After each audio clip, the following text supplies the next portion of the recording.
Good evening students. Today we will discuss about one of the most important property of transition element. It is oxidation state. Now first question arises from this concept is that transition metals show a number of variable oxidation state. Why? Because as we know that in transition metals filling of n-1d orbital take place, जैसे कि 3d 1 to 10 4s 1 2. So here 3d and 4s energy gap is very low. Due to very low energy gap between n-1d, that is 3d, and 4s orbital, they can use both these orbitals in compound formation and show wide number of oxidation state. इसका मतलब यही है कि जो transition elements हैं वो अपने आप को ईजिली आयनाइज कर सकते हैं, बिकॉज इन दोनों के बीच में जो है एनर्जी गैप वो क्या है, लो. तो रिमूवल 4s इलेक्ट्रॉन से भी हो सकता है easily, as well as 3d orbital से भी ईजिली रिमूवल हो सकता है. जितना ईजी रिमूवल होगा उतनी ही हमारे पास वाइड वैरायटी होगी ऑक्सीडेशन स्टेट की, क्योंकि इलेक्ट्रॉन के रिमूवल से ही ऑक्सीडेशन स्टेट अराइज होती है.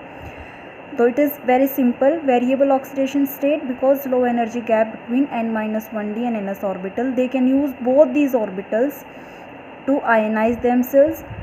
Now next is common oxidation state for transition element. It is +2, but there is an exception, scandium. Scandium electronic configuration, ground state electronic configuration is 3d14s2. Instead of showing +2 oxidation state, it show a stable +3 oxidation state to give 3d0 4s0 configuration.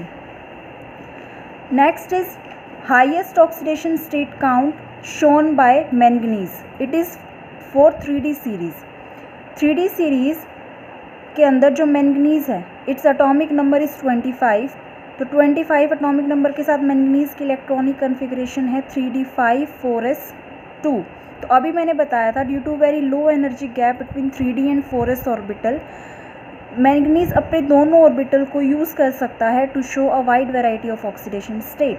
तो इसीलिए यहाँ पे oxidation state है +2 by removal of 2 electrons from 4s orbital, +3 +4 +5 +6 and +7. Oxidation state differ by unity. ये किसके लिए लिखा हुआ है? It is written for transition metal. देखो ट्रांजिशन मेटल में अभी ऊपर मैंगनीज का ही एग्जांपल शो केस हो रहा है. Oxidation state differ by unity, +6 है, +7 है, +5 है, +4 है. But for non transition elements S&P block के केस में जो कॉमन ऑक्सीडेशन स्टेट होती हैं they differ by unit of 2. जैसे हमारा जो ग्रुप 14 है तो वहाँ हमारी +2 भी होती है, +4 ऑक्सीडेशन स्टेट भी होती है. मतलब डिफरेंस वहाँ आता है, यूनिटी का नहीं आता, +2 का आता है. अब again coming back to transition metals, यहाँ लिखा हुआ है कि अप टू मैंगनीज जो मैक्सिमम ऑक्सीडेशन स्टेट है it is equal to the sum of s and d electron. Again we will take the example of manganese here. It is 3d5 4s2. तो जो maximum oxidation state है up to manganese it is equal to the sum of s and d electron. 5 + 2 7.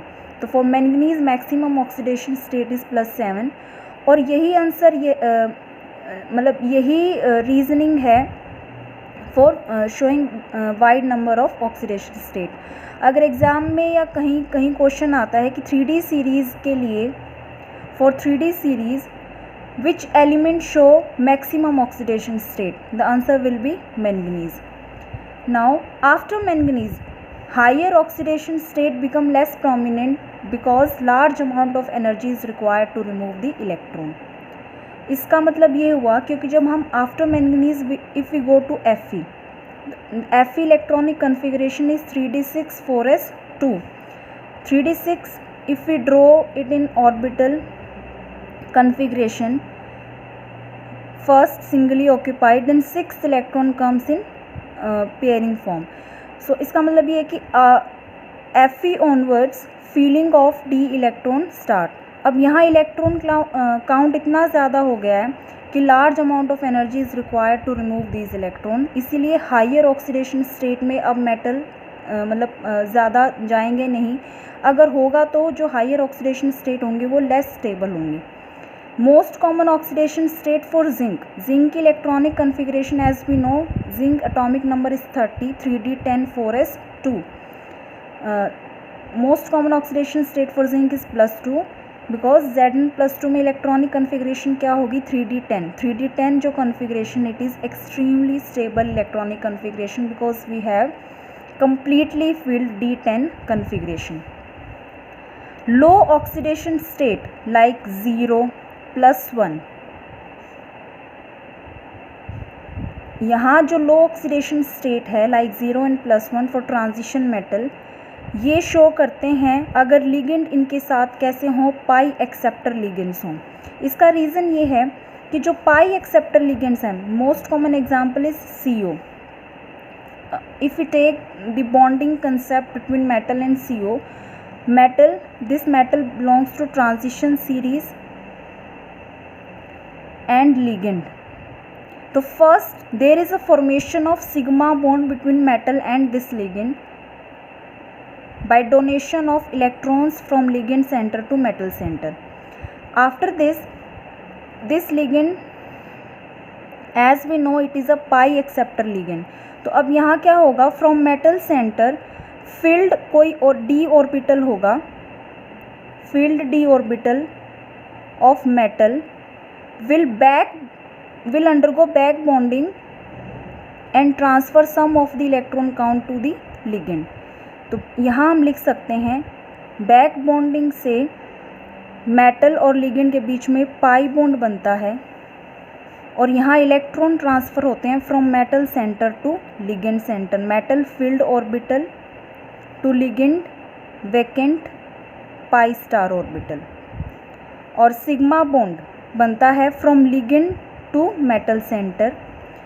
इन दोनों की bonding से synergic effect आता है।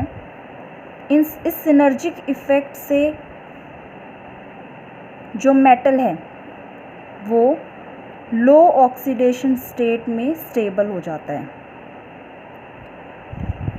अगर एक रिवीजन लेते हैं तो low oxidation state for transition element is stable with pi acceptor ligands. Pi acceptor का मतलब है कि जो ये लिगेंड है इनके अंदर कुछ एसिडिटी होती है in formation of pi bond from metal to ligand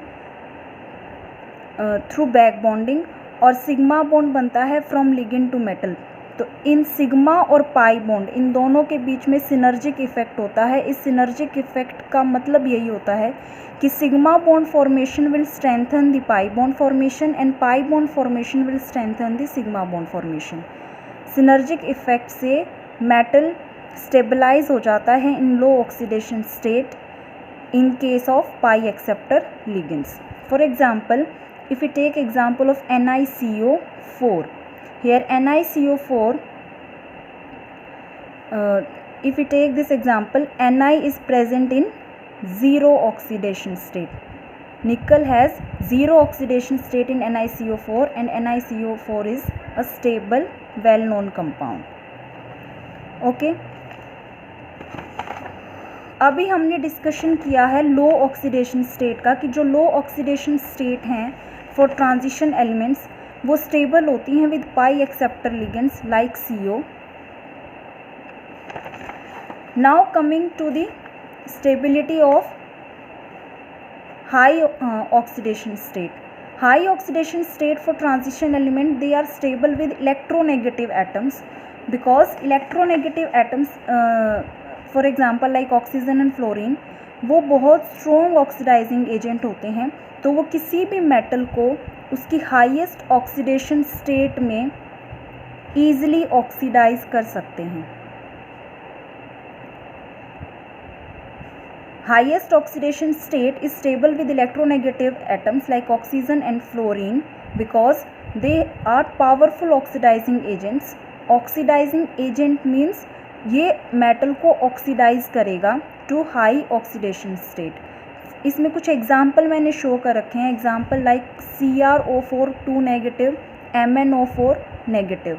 यहाँ ऑक्सीडेशन स्टेट अगर हम निकालें, जैसे कि अगर मैं निकालती हूँ for CrO4 2 negative oxidation state for metal chromium, तो क्या होगा, इसको X मान लेते हैं, X plus oxygen has -2 charge, -2 into 4 oxygen atom, overall charge on metal complex is -2, तो X oxidation state of chromium comes out to be +6. Highest oxidation state है chromium की. Again for manganese if we take MnO4 negative ion permanganate ion, manganese oxidation state here it is overall charge on the complex is -1, it is +7. तो high oxidation state are stable with electronegative atoms like oxygen and fluorine, क्योंकि वो उनके पास high oxidising agent की property होती है and they easily oxidise the metal to their respective high oxidation state. यहाँ एक इम्पॉर्टेंट पॉइंट है कि जो ऑक्सीडेशन स्टेट होती है, ये पॉइंट सिर्फ कंसर्न्ड है to the transition elements. Oxidation state जितनी ज़्यादा होगी किसी भी कंपाउंड की, उसका कोवलेंट नेचर और एसिडिक नेचर भी उतना ही ज़्यादा होगा. Next thing is criteria to decide the stability of metal ion in a particular oxidation state, कि किसी कोई भी मेटल आयन है और गिवन ऑक्सीडेशन स्टेट है तो वो उस ऑक्सीडेशन स्टेट में स्टेबल है या नहीं. तो इसका फर्स्ट जो हम देखते हैं कंसेप्ट इसमें आता है, वो आता है E0 वैल्यू. आपको E0 वैल्यू देखनी है किसी भी रिएक्शन की. अगर वो रिएक्शन के लिए E0 वैल्यू क्या आ रही है, पॉजिटिव. फॉर एग्ज़ाम्पल हम यही ले लेते हैं, कोई मेटल है M+3 से +2 कन्वर्ट हो रहा है, M+3 से +2, यहाँ ये रिड्यूस हो रहा है, ठीक है. अगर इस रिएक्शन के लिए हमारी E0, क्योंकि ये रिड्यूस हो रहा है तो हम लिखेंगे E0 रिडक्शन. इस रिएक्शन के लिए अगर ये वैल्यू पॉजिटिव है, that means this reaction is feasible, और यहाँ जो प्रोडक्ट बन रहा है it is relatively more stable. That means ये जो मेटल है +2 ऑक्सीडेशन स्टेट में ज़्यादा स्टेबल है as compare to +3 oxidation state. तो अगर आपको कोई भी ऑक्सीडेशन स्टेट के लिए देखना है कि वो मेटल उस ऑक्सीडेशन स्टेट में स्टेबल है या नहीं, और E0 वैल्यूज़ गिवन है, तो सबसे पहले वो रिएक्शन, कंसर्न रिएक्शन लिखो कि ऑक्सीडेशन की फॉर्म में है या रिडक्शन की फॉर्म में है. उसकी E0 वैल्यू देखो. E0 अगर पॉजिटिव है, that reaction is feasible. Product side में जो रिएक्शन प्रोडक्ट साइड में जो ऑक्सीडेशन स्टेट है वो उस मेटल के लिए क्या होगी, ज़्यादा स्टेबल होगी. इसको हम और थोड़ा सा क्लैरिफाई करेंगे बाय सीइंग दिस एग्जांपल. यहाँ लिखा हुआ है मैंने Mn+3 आयन इस and CO+3 ion are strong oxidising agent in aqueous solution. Strong oxidising agent का मतलब होता है कि किसी दूसरी चीज़ को ऑक्सीडाइज करेगा, सेल्फ क्या होगा, ये रिड्यूस होगा. तो सबसे पहले हम रिएक्शन लिख के देखेंगे. फॉर Mn+3 से रिडक्शन इसका करवाना है, तो ये किस में कन्वर्ट होगा, Mn+2. ऑलवेज़ रिमेंबर, अगर रिडक्शन होता है तो ऑक्सीडेशन स्टेट में भी रिडक्शन होती है, जैसे +3 से +2. और अगर ऑक्सीडेशन होता है तो ऑक्सीडेशन स्टेट भी इंक्रीज़ होती है. तो Mn+3 से Mn+2, इनकी इलेक्ट्रॉनिक कन्फिग्रेशन लिख के देखें. ग्राउंड स्टेट में होता है 3d5 4s2. Mn+3 है तो Mn+3 के लिए ये हो जाएगा 3d4 4s0, और Mn+2 के लिए क्या हो जाएगा 3d5 4s0. यहाँ से आपको क्लियरली शो हो रहा है कि जो 3d4 कन्फिग्रेशन है it is less stable as compare to d5 configuration, because d5 configuration is exactly half filled configuration. It means कि इस रिएक्शन का अगर हम E0 देखेंगे, E0 रिडक्शन, यहाँ रिडक्शन हो रहा है, E0 रिडक्शन फॉर Mn+3 से Mn+2, ये क्या मिलेगा हमें, पॉजिटिव मिलेगा. Reactant side lace stable, product side जो ऑक्सीडेशन स्टेट है दैट इज़ मोर स्टेबल. और इसका मतलब Mn+3 easily reduce होगा to Mn+2 और we can say that Mn+3 is a strong oxidizing agent। ये इसकी अदर स्टेटमेंट है। इसको सिंप्लीफाई करने के लिए क्या होता है कि अगर ऑक्सीडाइजिंग एजेंट है तो वो सेल्फ रिड्यूस होगा। रिएक्शन लिख के देखो, इलेक्ट्रॉनिक कन्फिग्रेशंस को कंपेयर करो, you will get your answer. Next is for example we can take this one, Chromium+2 is strong reducing agent in aqueous solution. यहाँ लिखा हुआ है रिड्यूसिंग एजेंट, तो ये सेल्फ क्या होगा, ऑक्सीडाइज। Chromium+2 अगर ऑक्सीडाइज होगा, मैंने भी बताया ऑक्सीडाइज के लिए ऑक्सीडेशन स्टेट भी बढ़ती है। तो Chromium+2 क्या है, first of all we will write ground state. Ground state में होता है 3d5 4s1, तो Chromium+2 में क्या होगा, ये 3d4 4s0 और Chromium+3 में 3d3 4s0। D3 configuration is relatively more stable than D4 configuration, इसीलिए ये strong reducing agent है in aqueous solution। It is clear? Next point is, ये भी जो पॉइंट है ये भी हमारा स्टेबिलिटी ऑफ ऑक्सीडेशन स्टेट के लिए ही होता है। इस पॉइंट में हम डेल्टा एच हाइड्रेशन को कंसीडर करते हैं। फर्स्ट वॉज इनोट रिडक्शन या E nought oxidation, most probably E nought reduction values use होती हैं। नेक्स्ट जो पॉइंट है स्टेबिलिटी ऑफ ऑक्सीडेशन स्टेट के लिए वो है डेल्टा एच हाइड्रेशन। कोई भी मेटल जब आयनाइज होता है तो वो first of all solid form में मतलब आयनाइजेशन कभी नहीं होता। आयनाइजेशन एनर्जी की डेफिनेशन भी यही कहती है कि the energy required to remove an electron from gaseous metal ion. तो हमें पहले इसको गैशियस फॉर्म में कन्वर्ट करना होगा, डेल्टा एच सब्लिमेशन। यहाँ ये एनर्जी रिक्वायर्ड है, कन्वर्ट करने के लिए हमें एनर्जी सप्लाई करने की ज़रूरत है, तो इसलिए प्लस लिखा हुआ है। सेकंड, अब गैशियस मेटल से उसका मेटल आयन बनाना है। यहाँ ये अपनी ऑक्सीडेशन स्टेट शो करेगा, जैसे यहाँ मैंने +1 ले रखा है फॉर कन्वीनियंस। अब +2 भी हो सकता है, +3 भी हो सकती है। तो आयनाइजेशन एनर्जी भी वैल्यू क्या होगी, plus energy required. Last is इसका एक्वस मीडिया में जो जैसे ही M+ बनेगा वो एक्वस मीडिया में जाएगा, M+ सोलवेटेड आयन बनेगा। तो यहाँ जो जब ये सोल्वेशन होगा इसका मेटल आयन का, जो एनर्जी रिलीज़ होगी वो होती है डेल्टा एच हाइड्रेशन। तो overall energy which is involved in ionisation of any metal, it is sublimation, hydration and ionisation energy. इनमें से सब्लिमेशन भी हमें प्रोवाइड करनी है, आयनाइजेशन एनर्जी भी हमें प्रोवाइड करनी है, लेकिन जो रिलीज़ होती है वो होती है हाइड्रेशन। यहाँ से सिर्फ ये कंक्लूज़न देखना है, अगर किसी मेटल आयन की हम कोई ऑक्सीडेशन स्टेट कंसीडर कर रहे हैं और उस ऑक्सीडेशन स्टेट में कन्वर्ट होने के वक्त डेल्टा एच हाइड्रेशन बहुत ज़्यादा रिलीज़ हो रही है तो वो ऑक्सीडेशन स्टेट स्टेबल है। अगर डेल्टा एच हाइड्रेशन कम है तो वो स्टेबल नहीं है। तो देखो यहाँ पे मैंने एग्जांपल लिखा हुआ है, पहले रिजल्ट, अगर delta H hydration is higher, compound is relatively stable in that oxidation state. For example in aqueous solution Cu+2 is more stable than Cu+।